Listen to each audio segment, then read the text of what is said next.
Salut à tous, alors j'espère que vous allez bien, ça fait une éternité que je n'ai pas fait de vidéo. Mais c'était un sujet que je voulais aborder différemment et que je trouvais intéressant de faire en vidéo. En tous les cas, j'ai eu l'appel, donc on va dire que ça va se passer comme ça. Donc ça fait longtemps que j'en ai pas fait, donc ici je montre que j'ai un micro, parce qu'apparemment ça fait bien de montrer qu'on a du matériel. Voilà. J'ai ma petite fiche aussi parce que ça fait longtemps du coup que je n'en ai pas fait, et sinon mon tête et ajna non définis vont vraiment partir dans tous les sens, donc j'ai quand même ma base. Si je ne regarde pas la caméra, c'est normal parce que c'est ce qui me fait le plus perdre mon fil directeur, donc c'est possible que je parle avec mes mains et que je regarde un peu ailleurs. Alors, le thème de la vidéo aujourd'hui, c'était mes prises de conscience par rapport à l'amour. En tant que manifesteur, pas forcément que, je trouve que c'est plutôt une attitude ou des réflexions par rapport quand on travaille sur ses traumas, quand on travaille sur son identité, quand on travaille sur son positionnement. Pour moi c'est plus par rapport à ça, ce n'est pas que un truc de manifesteur. Alors désolé, j'ai mon téléphone qui est juste à côté, du coup ça vibre un peu. Voilà. Donc je voulais vraiment vous partager ça parce que ça me semble important et c'est pas forcément très abordé, et d'autant plus que vous verrez au fur et à mesure les perceptions que j'ai vont peut-être à l'encontre du modèle qu'on nous propose d'avoir en fait. Donc pour vous resituer le contexte, je suis restée en relation pendant quasiment 2 ans et demi avec une personne. J'ai eu plusieurs relations longues dans ma vie, 2 de 5 ans et une de 2 ans et demi, et ça s'est terminé il y a un an pile. Ça s'est terminé en janvier 2023 avec cette personne. Ça faisait 2 ans et demi qu'on était ensemble. Pour replacer le contexte de cette relation, ce n'était pas une relation malsaine, ce n'était pas une relation toxique. On s'était rencontrés à une période de vie où moi j'étais assez instable, mais plus stable que passé une certaine période, que lui il redémarrait un peu sa vie. On s'est installés assez vite ensemble, en Suisse, principalement parce qu'on s'est installé là-bas. Et au fur et à mesure que notre relation a avancé, moi je me suis fait coacher en libération émotionnelle. J'ai beaucoup travaillé sur mon passé, j'ai beaucoup travaillé sur mes dépendances, j'ai beaucoup travaillé sur mes peurs, sur ma relation à moi. Donc forcément, lui ne faisait pas la même chose que moi. En même temps, je faisais énormément, donc c'est pas donné non plus à tout le monde de faire autant que moi sur un laps de temps aussi court. Donc chacun a évolué à sa manière. Et au bout d'un moment, ce qui s'est passé, c'est que moi, je prenais beaucoup de responsabilités. Il a toujours, on va dire, un versant féminin très développé. Moi, j'ai forcément mon versant masculin très développé. Ça s'entendait parce que je suis manifesteur et il est générateur, donc ça reste corrélé. Mais plus lui, il s'enfonçait dans son côté féminin, plus moi, je remontais avec mon masculin, alors que je tendais à équilibrer les deux, donc forcément ça éclate à la fin. Du moins la relation n'était pas malsaine, mais ne devenait plus motrice pour les deux, donc il a fallu qu'on s'arrête. Et du coup moi je savais que toute mon année 2023 allait changer par rapport à cette décision de base. Il fallait que je revienne en France, que je change de pays, que je reprenne un boulot, enfin il y avait beaucoup de choses à faire. Donc je savais que j'allais vraiment pas être du tout disponible pour quelconque relation, et puis j'avais vraiment pas du tout envie de me remettre en couple à ce moment-là. Mais malgré tout, ça m'a pas empêché de voir certaines personnes et de fréquenter quelqu'un aussi, après m'être séparée. Et c'est arrivé aussi, donc du coup, à la suite de cette séparation, et en décembre 2022, donc c'est juste 2 mois avant ma séparation, j'ai fait un gros travail en Theta Healing par rapport à l'amour, par rapport à ma perception de l'amour, par rapport à mes croyances, parce que une des croyances principales que j'avais identifiées chez moi, c'est que l'amour me tue, l'amour m'enserre. En fait, je m'étais vue en visualisation avec enchaîné, enferré, enfin vraiment, voilà, quelle était ma représentation de l'amour en fin novembre 2022. Donc du coup, quand j'ai pris conscience de ça, ça m'a énormément soulagée. Donc j'ai fait beaucoup de séances en Theta Healing par rapport à ça. Je me suis fait au moins 15 séances sur tout le mois de décembre pour moi. J'ai continué sur le premier trimestre, donc j'ai fait vraiment un gros travail au niveau du subconscient par rapport à l'amour. Ok. Donc j'ai pas genre rien fait, j'ai juste pris conscience comme ça, je me suis fait beaucoup de séances assez lourdes avec des grosses croyances derrière. Et donc j'ai fréquenté quelqu'un, j'ai vu, et dès le début c'était assez clair, où autant lui que moi on n'était pas prêts à s'engager, on n'avait pas envie, mais le temps passé était bon, c'était doux, c'était agréable, c'était léger, lui il finissait plus ou moins une relation, moi je sortais de la mienne, donc c'était bon comme ça. Et au début, quand c'est fréquenté, c'est quelqu'un que je connais depuis un petit moment. Il est en stress, oui, ça se passe bien, mon ex, ça revient, enfin bref, c'était un peu compliqué. J'ai dit, écoute, moi, ce que je te propose, c'est qu'on se voit, on passe du bon temps, et ça soit doux et agréable pour les deux. Et au fur et à mesure de la relation, donc, c'est quelqu'un que j'aime beaucoup, que j'apprécie beaucoup. Et en tant que femme, voilà, clairement, j'ai eu la sensation de développer des sentiments. On va pas se mentir. Et je commençais à en avoir marre, à râler et me dire, ouais mais attends, il montre pas, truc à la fille quoi, il montre pas, il a pas l'air de vouloir s'engager, il a pas l'air de vouloir plus, etc. Et heureusement, finalement, à cette époque-là, je discutais avec une autre personne, un homme aussi, je lui ai exposé la situation, il m'a redemandé quel était le contexte, globalement.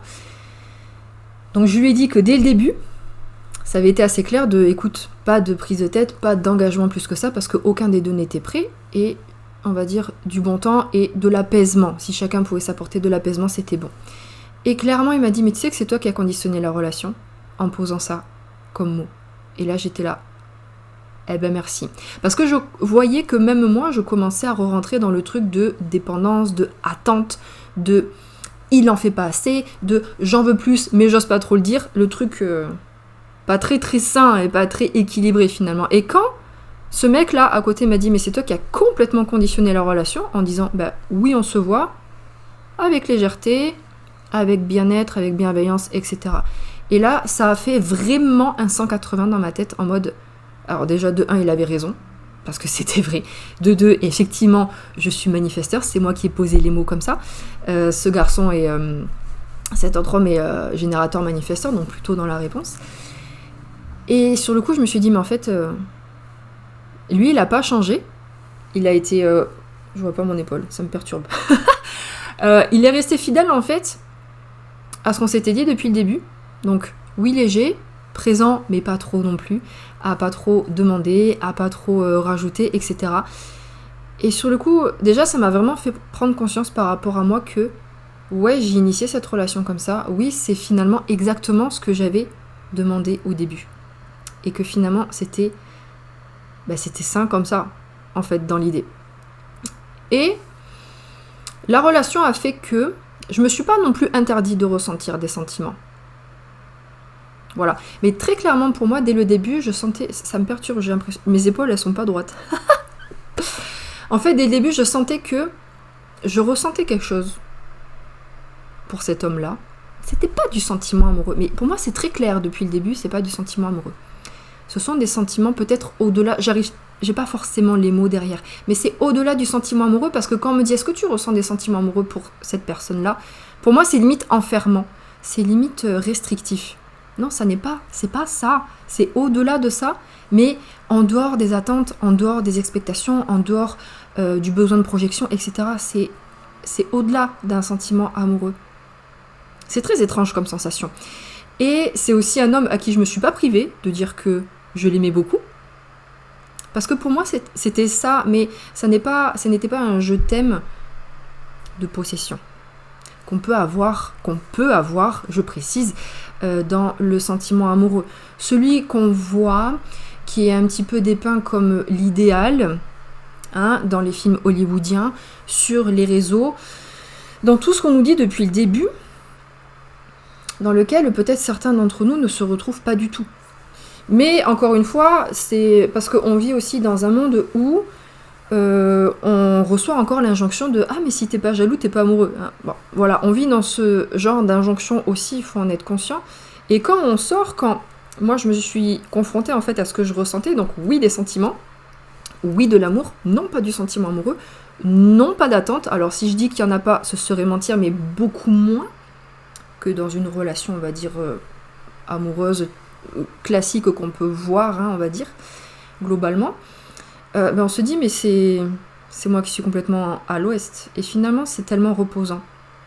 C'est tellement reposant parce que quelque part, je redis ce que j'ai déjà dit, je ressens des sentiments, je ne m'interdis pas de ressentir ça. Parce qu'on peut ressentir, je trouve, différentes formes de sentiments. Et quand on sent que la personne en face peut-être n'est pas exactement comme nous, forcément ça nous fait peur, on a peur de souffrir, et puis on bloque les sentiments, et puis c'est là que le bas blesse, hein, au final. Et moi je me suis pas interdit, il m'a jamais fait aucune réflexion, aucune, sur le fait des fois que je lui disais que je l'aimais.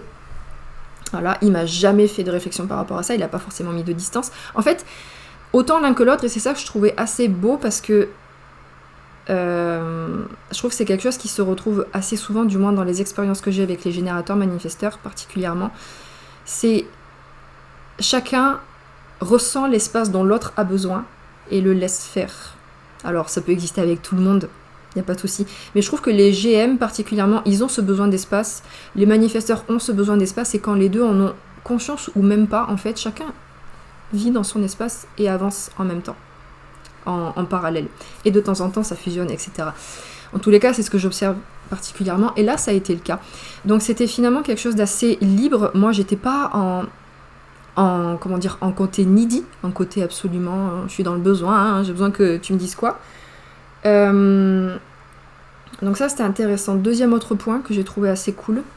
Je vais revenir après sur la trame que j'avais fait. Mais autre point qui est aussi très intéressant, mais qui m'a énormément trigué par rapport à cette relation. Donc générateur manifesteur, sacral. Full open dans son plexus solaire. Donc là je vois, pardon, je suis vraiment désolée, c'est... je vais revenir dessus encore sur ces histoires d'épaule là, vraiment. Donc générateur sacral, full open dans son plexus solaire.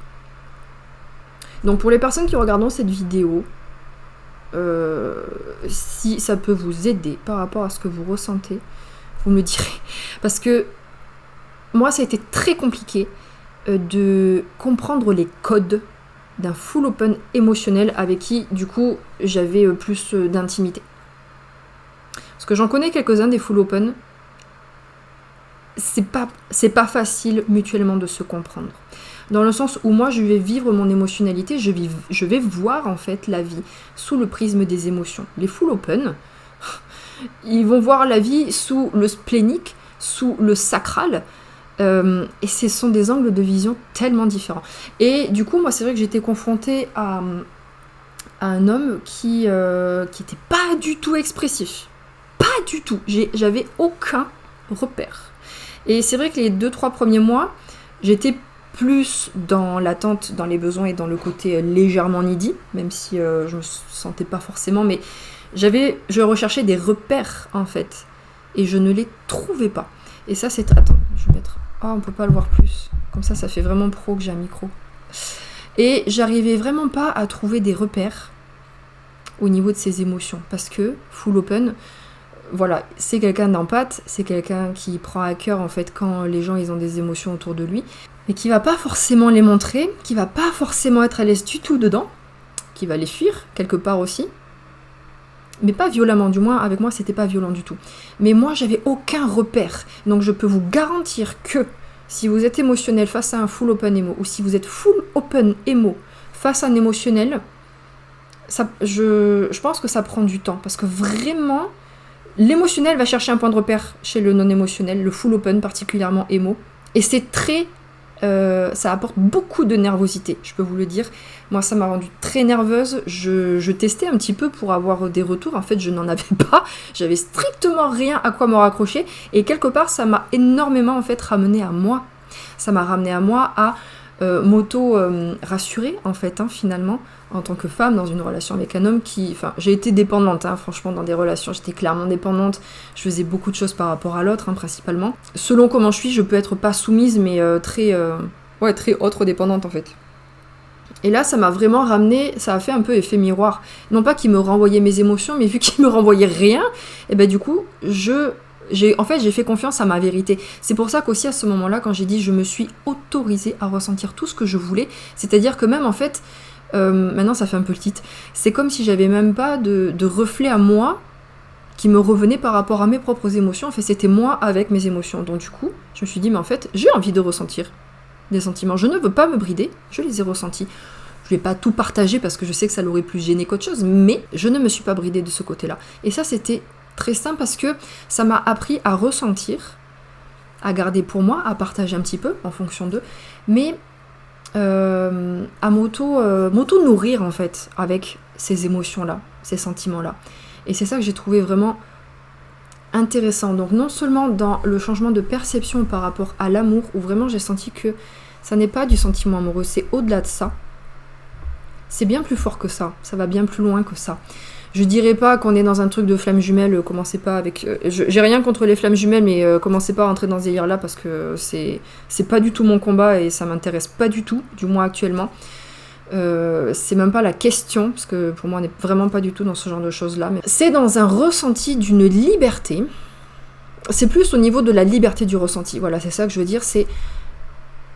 Il y a des beaux sentiments. Je sais pas exactement quelles sont la nature des siens. J'ai pas demandé, parce que de toute façon, il est assez secret par rapport à ça. Mais moi, je me suis autorisée à ressentir quelque chose de plus grand. Je me suis aussi confrontée à la non-possession, parce que clairement, quand on est dans un couple ou dans une relation, encore une fois, on nous dépeint que tu es à moi, je suis à toi, pour toute la vie. Ok, super, génial, tout ce qu'on n'aime pas, en fait, au final, tout ce qu'on ne recherche pas et tout ce qui est hyper toxique, hein. Mais on se confronte à ça. Donc dans ce côté non-possession, dans ce côté je m'autorise à dire, dans la mesure où l'autre aussi est en mesure de recevoir. Et quelle liberté! Mais quelle liberté dans les ressentis, dans les émotions, dans les sentiments, peu importe ce qu'ils sont, peu importe le mot qu'on met dessus, parce que je n'arrive même pas à mettre des mots dessus. Et aujourd'hui, pour être vraiment honnête ici, je sais même plus vraiment, quand je dis des fois, pour ceux qui me suivent sur les réseaux, je dis des fois je ne comprends pas les codes. Je comprends plus les codes. Et vraiment, si on me dit, mais tu te sentirais de revenir en couple, on va dire classique, tu vois, habiter ensemble, faire des projets ensemble et tout, je sais même pas. Je sais même pas parce que j'ai goûté à un tel sentiment, alors certes de non-engagement, c'est vrai, mais quelque part, une forme d'engagement aussi. C'est juste que c'est selon l'angle de perception qu'on a, parce que c'est aussi une question de confiance, etc. Mais un tel degré de liberté dans mes ressentis, dans mes actions, dans mes mots, dans ce que je partage aussi, ce que j'ai partagé avec cette personne, dans une telle paix. Pour les manifesteurs qui regarderont, vous savez à quel point c'est important. Je pense pour lui de satisfaction, parce que c'est doux, c'est léger, c'est doux, c'est léger. Une telle harmonie. Alors oui, je vis pas avec cette personne, clairement pas. On se voit quand même assez régulièrement, mais on ne vit pas ensemble, donc il n'y a pas toute la contrainte du quotidien à deux qu'on connaît. Et une telle souplesse en fait dans la relation que même aujourd'hui je me dis, mais là quand je vous dis sincèrement, je ne sais plus vraiment ce que ça veut dire que d'être amoureux, parce que ça me semble aujourd'hui, en l'état actuel, je précise, tellement restrictif par rapport à ce que je peux ressentir aujourd'hui. En fait, tellement conditionnel, voilà, c'est ça le mot que je voulais dire, tellement conditionnel.